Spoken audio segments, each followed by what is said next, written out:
All right, we're in Concord. We're outside of Sidegate Brewery, owned by Kevin and Paul. Kevin and Paul are both longtime homebrewers and MoreBeer customers. Kevin's dad was actually one of the very first MoreBeer customers, so they've been homebrewing for years. They opened this brewery about 2 years ago, so we're gonna talk to them about going from homebrewing to professional brewing. We're also gonna sample some beers and just talk about all those tips and great stuff for you guys out there. Let's go on in and check it out.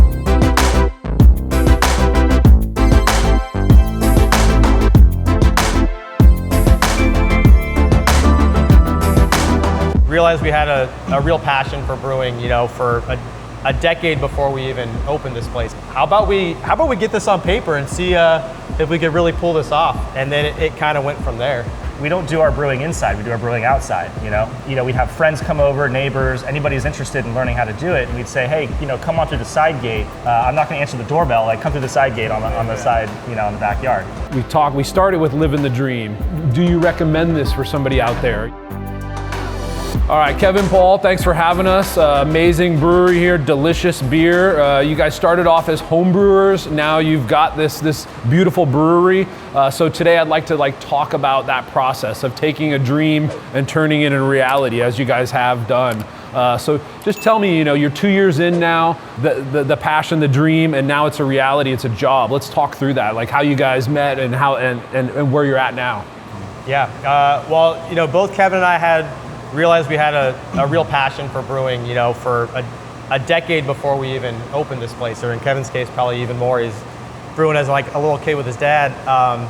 And, just spending nights and weekends, getting those creative juices going, working to continuously refine and improve beers, and sharing with friends and family, and just kind of all the, satisfaction that comes with that, was something that made me realize, at least, that outside of my day job at the time, that this is something I'd really like to get serious about. And Kevin and I were co-workers at the time that we probably both started to think a little more seriously. I think at one point we were just sitting around brewing one day and said, how about we get this on paper and see if we could really pull this off? And then it kind of went from there. Yeah, just piggybacking off of that, like you mentioned, we're 2 years in, but that's 2 years of operating the brewery. We're 5 years in from when we actually really seriously started thinking about this. And even more than that, when Paul and I have, even in just casual conversations, hey, wouldn't it be fun to actually do this for a living? And then, right at that 5 years ago mark is when we really both decided, yeah, we're gonna put this pen to paper. And we think there's a huge opportunity for us to open a really cool, unique brewery in this part of the East Bay. Because Berkeley, Oakland, San Francisco, a lot of awesome breweries, but it's a lot more saturated.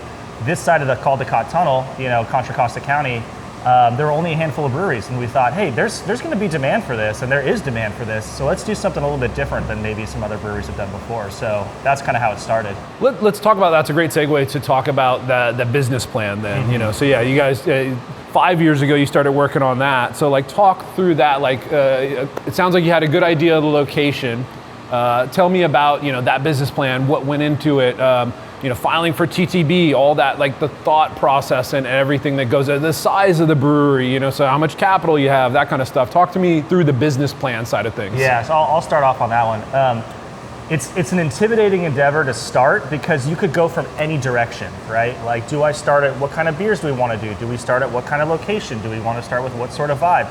And we sort of did a little bit of everything at once. I think it first started off with, okay, what is the brewery that we want to do? Let's get on the same page for what do we want to do that might be different than other places. And from the very beginning, we said, we want a place where it's big outdoor space. The weather's so nice year round here. Outdoor space is hard to come by in California, right? Pretty expensive real estate, but we thought, hey, that can be our major defining feature. Is let's make this the most welcoming, relaxing sort of backyard homebrew sort of environment that we wanted to do, and that's kind of how the name Sidegate came about too. Is that both Paul and I, as homebrewers, we don't do our brewing inside; we do our brewing outside. And so whenever we were brewing. We'd have friends come over, neighbors, anybody who's interested in learning how to do it, and we'd say, hey, come on through the side gate. I'm not going to answer the doorbell. Come through the side gate on the side, on the backyard. So it started off with that, I think, and then we kind of pivoted. Okay, so we've got the idea. Now let's start working on the logistics of finding, working with a real estate agent to find locations. While that's happening, we're working with a marketing consultant to help us define, okay, we've got this ethereal idea of what Sidegate could be. Help us narrow that into a slogan and what that business plan starts to look like. I love that location being the differentiator and the vibe, right? Because most breweries, they're like, let's get in an industrial part of town, and it's kind of this warehouse, and it's, but you guys got this great patio that just makes it like, I just want to hang out, and it's like I'm hanging out in the backyard and having a beer. Yeah, you want to make it really relaxing, and really like inviting, right? Yeah. So we started off with that, and then everything kind of cascaded down from that. We did a lot of market research. We'd been to a lot of breweries and tap rooms, and every place you go, you pick out certain things like, oh man, I love that. I love that aesthetic. I love how they're doing that. I love how they, do their beer menu or curate this. And so a lot of the stuff you see here is like little bits and pieces of what we've seen that we thought was really cool at another brewery, like either in the area or outside the area. So through that market research, are you're starting to gather like, okay, we need X size system, X this, that, creating a list, and then comes like the finance side of things, right? And figuring that out.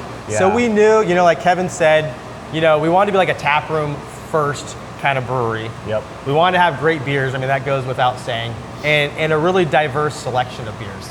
Like a really good portfolio where we've got, a few lagers, we've got IPAs and hazies, we've got some Belgian styles, we've got some other ales and things like that. What size brew house would accommodate that and also allow us to kind of have flexibility to brew a diverse set of styles and also work in a space like this, which is not a warehouse space.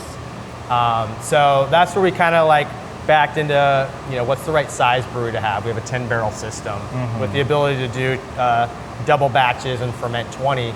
But we actually, I think it's worked out pretty well where it gives us the right amount of flexibility to have a really good selection at the tap room. But also now that we're distributing cans and 4-packs throughout the county, there's still enough scale there to be able to do canning runs and have be able to push stuff outside the tap room. So for us, at this location, we'll never be a distribution-based brewery, but that's a great way for us to market our business, get our beer in people's hands, and it's been actually the last 6 months or so, it's been a really good kind of growth area for us to expand our reach. I know, so let's talk through resources. Someone who's starting a brewery. I remember you guys came out and visited me at my brewery and we just chatting, and I think you guys did a lot of that, market research, you said. Yeah. What are some other things, like the Brewers Association? Did you guys look at they have a lot of great documents. What are some great resources other than, talking to, that you guys would recommend for brewers out there? Yeah, the Brewers Association is a great one. Paul and I both read a book that I think Dick Cantwell wrote about how to start a brewery. And it's a book that was published by the Brewers Association. It's almost like a how to start a brewery for dummies where it's laid out so nicely of okay, don't forget to think about this and this and this and this and this. And it's a nice way to sort of consolidate all these things because, starting any business is really hard.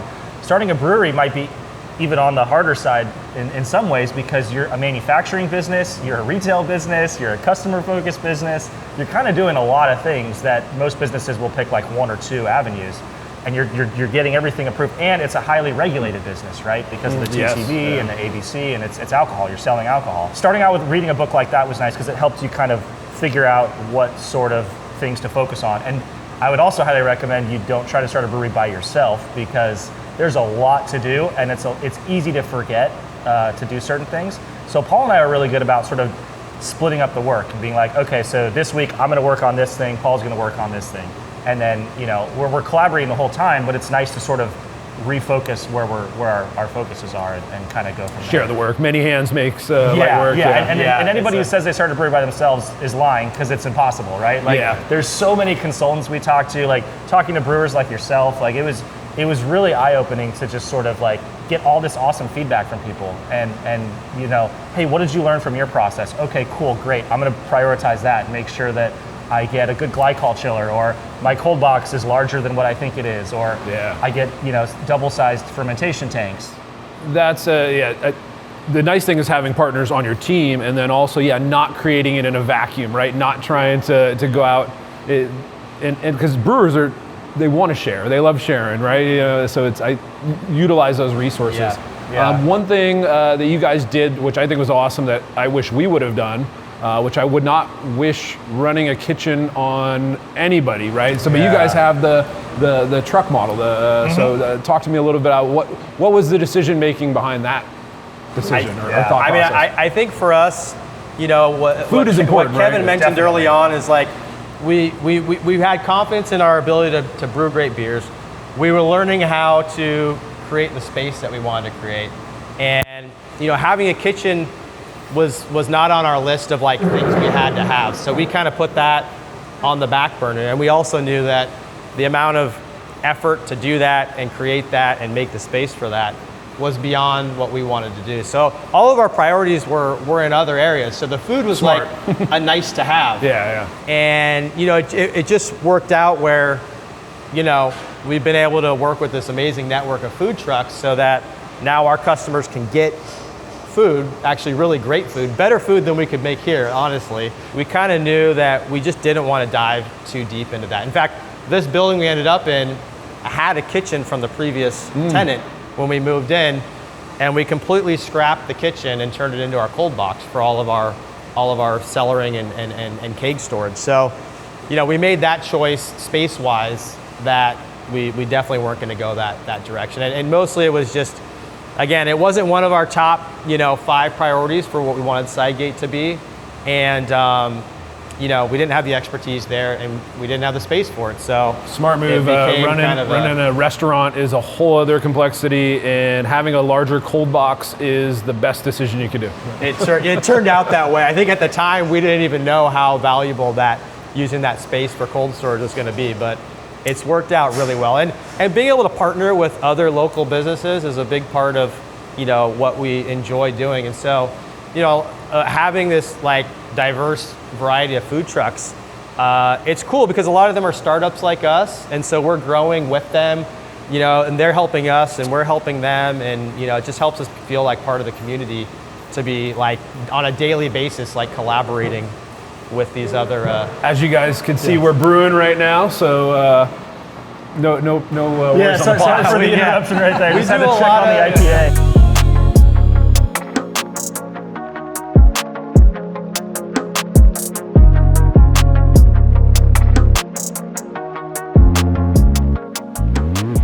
All right, so with that, you know, your business plan, the finance side of things, like how did you guys, did you get a loan? Did you finance it personally? Tell me how that worked out.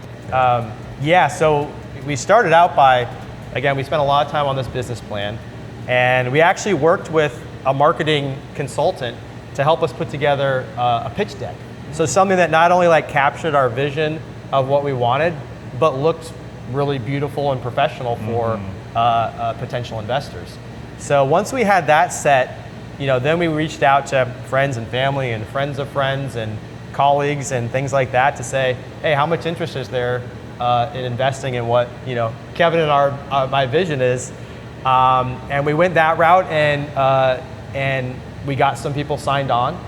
We still had a pretty big gap to bridge in terms of like the total funding, so we knew we would need some sort of loan. So we just started reaching out to banks and lenders, and eventually got funneled into an SBA loan as an option. So that ended up being probably about 2/3 of our startup funding was this SBA loan. And so the purpose of these SBA loans are to help new businesses, you know, get funded, and they're government backed, and it's got a lot of like standardized stuff, but still a very big like hurdle to get over to, you know, meet all their requirements and make them comfortable. So essentially the SBA loan was secured when we were about halfway or more through construction. So we were basically all in before we knew that we had all the money to get this thing through. So, you know, that was a little bit of a tense time. There weren't a lot of lenders that were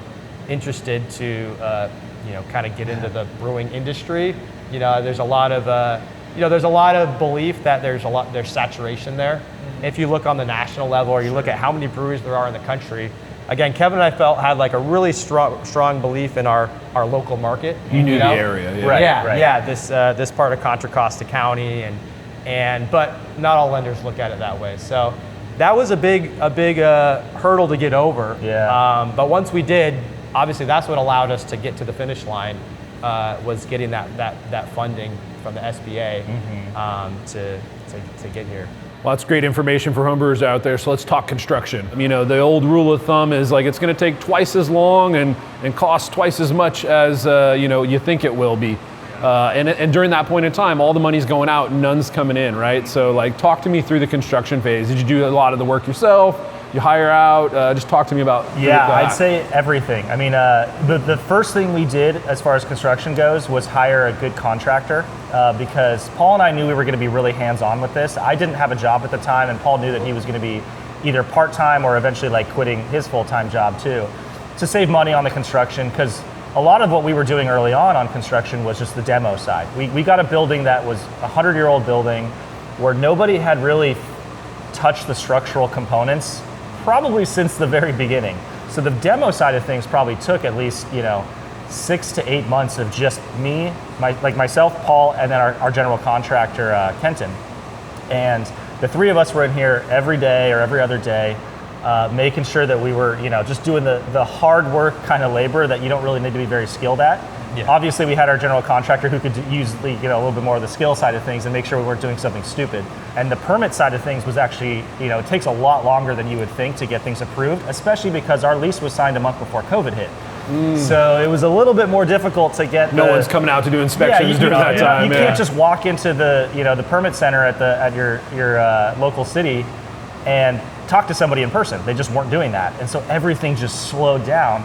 Luckily, we were able to pull that demo permit, and you can do a lot with a demo permit. You can basically do everything you want outside of closing up walls. Our issue is that the building needed so much retrofitting just to function that the brewing side was just we couldn't even talk about that for the longest time because it was just the structure of the building. It was great for us to be here most every day with our contractor because every day, either some thought pops into your head about something cool we could do or how we might think about designing this area or setting something up, or just helping to problem solve with our contractor. And it's hey, I didn't realize that there's some electrical thing going on here. How would you guys like to deal with that? So did you guys hit your timeline and cost estimation? Or definitely not. Cost estimation, I would say we were probably better than maybe a lot of other breweries, just because Paul and I come from a corporate finance background, so we know how to forecast. And we had worked on a lot of project teams in the past, and know that spending double and all that. So we had this range of cost, and as we were raising funds and getting our loans to get this going, we're kind of we would need as much as this to get there, and we pretty much ended on the absolute high end of our range. Right. But we planned for that. We thought, we were hoping to get on the low side, but we finished on the high side. Yeah. And that was after a lot of decisions throughout construction. And that's why I said always make sure you hire a good general contractor who's willing to work with you and say, hey, I could do it the way we were going to do it, but I could do it this way, and it's going to save you 10 grand. And we can, or I'm going to axe that piece of it. Let's, aesthetically speaking, let's take that into consideration. That way we can still hit our budget. And so that it's really great to kind of work with somebody so closely who is willing to kind of work with us on that budget. Because we can make those decisions in real time, and then did that contractor, did they handle the brew house side of things too, or as far as the structural side goes, but that's the other thing we did is we wanted to make sure when we were looking at brew houses, we wanted a local company who could come down, install it, and then we're not paying for their airfare to fly across the country, and then they're here for a day or two, and if we don't hit that timeline, we're screwed. And I would definitely recommend going as local as you can, just for that reason, because you have no idea the kind of problems that are going to pop up. And since we were new to commercial brewing, it was nice to have a manufacturer who was very experienced and could come out on a moment's notice and help us with stuff. Yeah, and I think we realized how much of a specialized operation a brewery is, even though on the surface it seems pretty simple, but just getting the utilities right, all the hookups. And everything to the right specs and the layout is all ultra important. So, that's why it was great that we had a local company to work with on that. All right, guys, let's try some beers. Let's walk me through here. You put out a couple beers here. What am I starting with? We started you off here with one of our staff favorites, which is our SGL lager. So just an ultra light based lager with a little bit of dry hops on there. It gives it a nice citrusy citrus, lemongrass yeah. kind of on the nose. So that's just a really great crushable beer that we all really love. Oh yeah, it's delicious. I could drink a lot of that. It's about as Yeah. pale as can be too, because Yeah. it's really just like one type of Pilsner malt and just a lot of flavor. what type of you malt get. is in this? It's actually Briess Pilsner. Briess Pilsner? Yeah, which we found is like the lightest of the Pilsner malts. So if you want to make something that you can't really call a Pilsner because there's no flavor to it, use Briess Pilsner. Awesome. That's delicious. So this is our Copper Miracle Vienna lager. So, just Vienna malt and Pilsner malt is the makeup of that. Just kind of has a really nice, just gives you that one. The color's beautiful. That's one of the things I love. You drink with your eyes first, and then. Is this Briess Pilsner as well, or No, that's actually that's going to be Viking Pilsner. Viking Pilsner? Yeah, And mixed then with Vienna malt. Vienna malt. Okay. Yeah.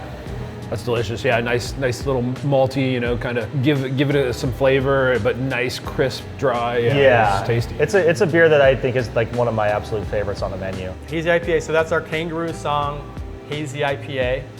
So wow. that's a lot of Australian hops in there. Yeah. Giving it some really, really nice character.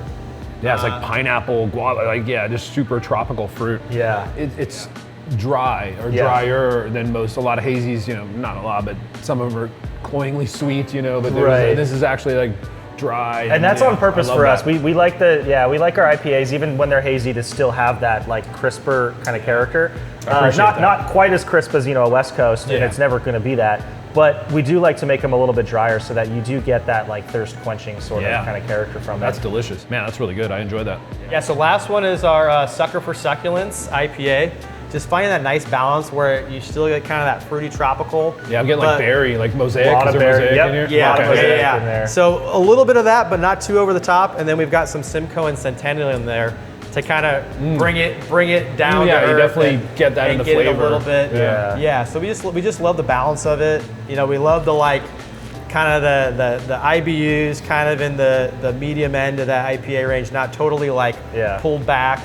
It's like just the one sub that 50 we- probably. Yep, right sub right 50. around, yeah. So more of like a modern like juicy West Coast, right? So Yeah, it's kind of like where West Coast IPA is right now, right? Right, yeah. So we like to have that on there because it's that perfect kind of middle ground IPA beer for anyone who's like, oh, I'm a hazy drinker, but I want to try to have something different. And that's the perfect kind of bridge to be like, okay, this is like a modern West Coast IPA. And then we always like to have, a more traditional West Coast on there too that has a little bit more malt character, a lot more bitterness. But this one is that it's kind of that everyman's IPA. Okay, so we talked about construction, we talked about the planning. Let's talk about the day-to-day. The doors are open now, you're making beer, you're brewing, you guys are both brewing, you're running the front of the house, distribution. Talk to me, I know you guys are distributing cans now. Yeah. Talk to me through that, like 2 years in, those milestones and who's doing what, hiring a general manager, things like that. Let's talk about that. Yeah, I would say, so for Paul and I, we had homebrewing experience and we'd been through the construction phase, so we knew how to project manage and we were ready to open.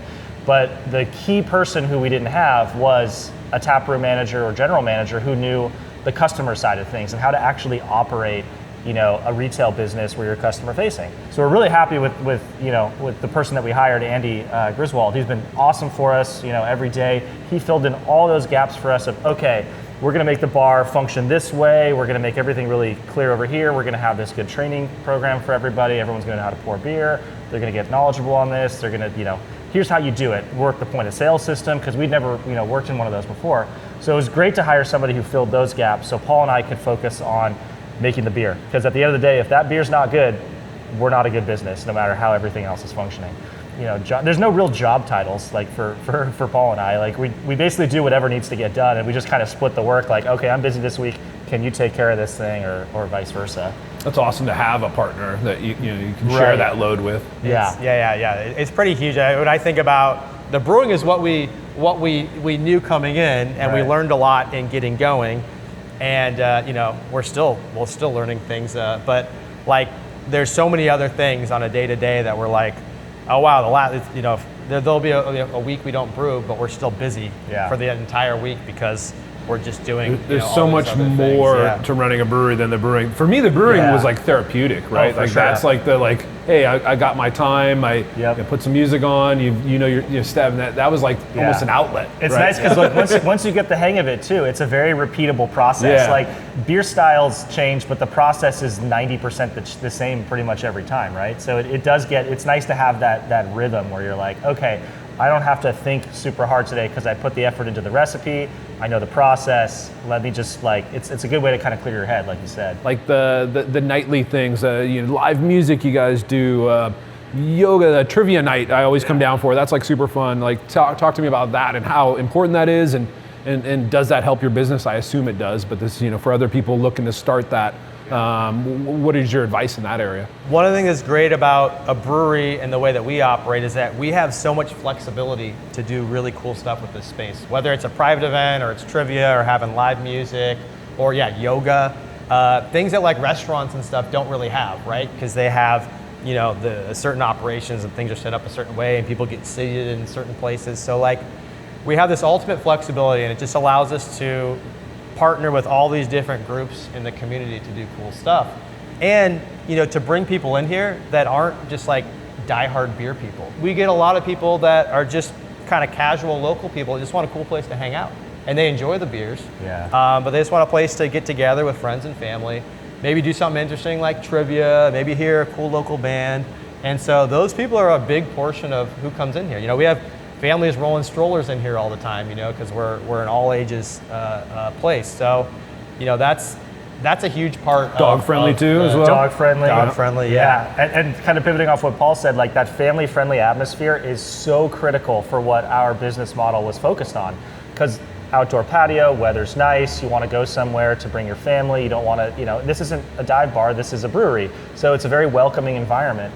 And really making sure that everything we're doing is kind of pivoting off of that and making sure that it's a family-focused place. I mean, Concord was actually, I think last year there was some study that came out that was like, it tested the Instagram smiles on selfies, and Concord had like the highest rate or something in the country, and who knows whatever that means. But to them, it's like, oh great, it's like, this is a family-focused place, this is a family-focused environment, and we are an establishment that I would say is top of the list as far as places you'd want to take your family.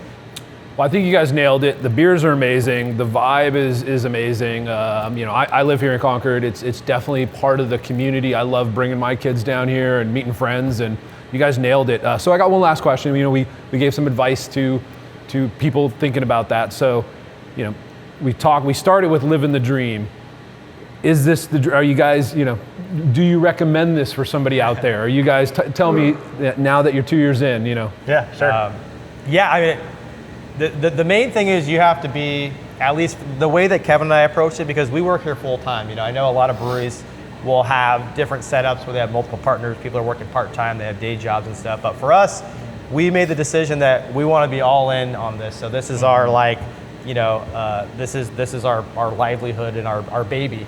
So, for that decision, it's like, you just have to be willing to grind through some of the tough things, some of the learning experiences, and that whole kind of startup phase that we still feel like we're kind of in. We're still learning how we fit into the community. We're still learning how to get people that live half a mile down the road to even know we're here. So yeah, I mean, I think it's just again, having that dedication to be kind of all in it. There's going to be highs and lows, a lot of highs. I mean, one of the things I've learned lately is find a way to really appreciate the highs, because there's a lot of really fun things we do here, a lot of really great victories, cool beers we make, cool partnerships we do, and how do we celebrate that and make that something that remember hey, this is what the dream was to do this. So I think that's been a big thing for me, is just to kind of slow down and smell the flowers. Yeah, exactly. Because there is a lot of grinding, and a lot of stuff that people don't see, the behind the scenes stuff, all that cash flow is always a fun thing to deal with, every month. So, but yeah, that would be my advice, is just make sure you're in the right headspace where you can appreciate all those good things and find ways to work through new problems and learn every day. Yeah, and definitely willing to be flexible too, because I mean, it was 3 years of being brewery owners before we actually had a brewery to own. And so all that time was project management, problem solving, Some of it was spent on doing recipe formulation, which was great. Paul and I during COVID were able to brew all the time because we had a little bit more time on our hands. And you know, when construction slowed down, okay, let's brew some beers this week and work on recipes. But for the most part, it was the beer was so far in the background of what you're doing before you open that you got to realize, like, hey, it's going to be a while before you get to the fun part. And even when you do get to the fun part, you got to be willing to pivot real quick because problems come up all the time. So yeah, flexibility key, like Paul said, you know, make sure that you're appreciating the highs, and then yeah, just roll with the punches. I mean, things are always getting better. You know that there's always, like, you're always improving, and if you believe in your business model and you're a nice person, and you're like, customer service is so Love critical too. Like, you got to be a good person. Yeah. If you have a bad attitude, that's gonna like permeate around everybody else around you. So make sure you have a positive attitude and just roll with the punches. I mean, it's, you know, the things are always getting better, and you know, once you kind of learn to brush things off, like, things are a lot more fun. Yeah. It's definitely a people business as much as anything. You know, again, it's, you know, people see the beer and the space and what's going on, but it's like, yeah, it's just about people. You want people to, you know, enjoy being here. We you know, we enjoy being here and doing what we do, and how do we let that kind of permeate throughout, and with the staff as well. You know, I was just going to mention that too. Yeah. You know, there's always people, you know, personalities and things like that, and how do we help them feel like owners of this business too, where they kind of look at things and approach things the same way we would. Yeah.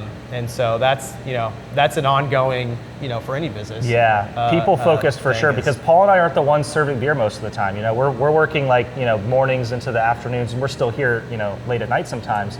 But 9 out of 10 times, there's somebody else behind that bar who's representing our brand, and making sure that you hire the right people who have a positive attitude and are good people. And that's what brings in, you know, the regulars. They're friends with the staff a lot more than they are with us. Yeah, that's who their Sidegate is. I think you said it perfectly. The key is they're representing your brand. Yeah. So you want them to be knowledgeable, personable, all that. Yeah. Well, excellent, guys. This is amazing. Thank you for going over this. Hopefully, homebrewers out there learn something of what they want to do. MoreBeer, we also have MoreBeer Pro division. So if you are interested in opening a brewery, you know, give us a call. You know, we've got lots of resources. We have a lot of commercial brewers that are on our staff that are willing to help and consult you through that entire process. So check out MoreBeer Pro. Thank you, guys. This has been amazing. Cheers, Vito. Yeah, awesome.